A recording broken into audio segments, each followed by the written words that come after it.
अस्सलाम वालेकुम। अभी हम बनाएंगे चना दाल विद पालक साग। तो सबसे पहले इसके लिए हमें चाहिए पान में हमें चाहिए 4 टेबलस्पून ऑयल, और ये है मेरे पास 1.5 onion and 8 pieces of garlic and 1 tablespoon ginger. So I'm gonna put that in.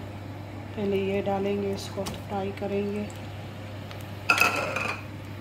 So we're gonna fry this first for 2 minutes.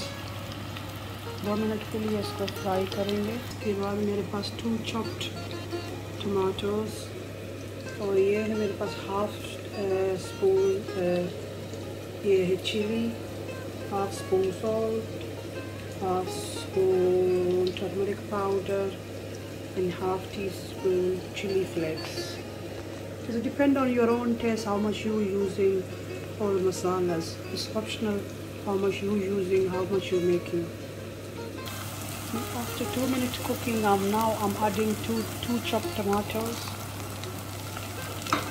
अभी 2 टमाटो मैंने डाल दिए.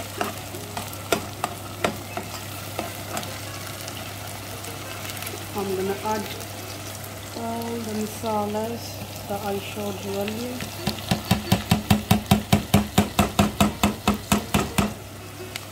And I need to cook this gravy 2 to 3 minutes.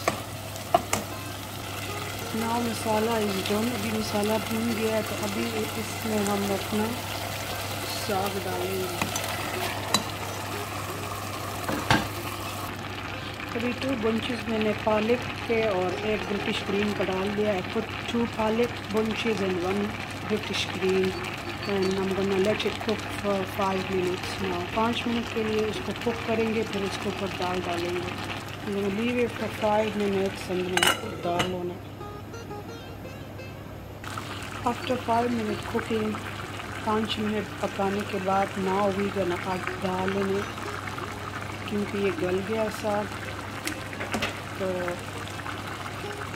ये दाल डालेंगे, इसको mix करेंगे और 2 से 3 मिनट के लिए पकाएंगे, फिर ये रेडी हो जाएगा. Now we gonna add 2 tablespoon of fresh lemon juice.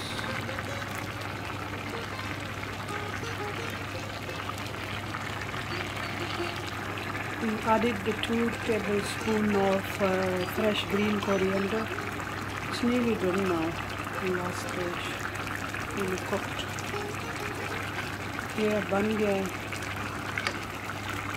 इसको आप टमाटोस के साथ और चटनी के साथ, रायते के साथ, वाइट चावल के साथ, नान के साथ सर्व करके बहुत हेल्थी, बहुत सिंपल और सादा फूड है.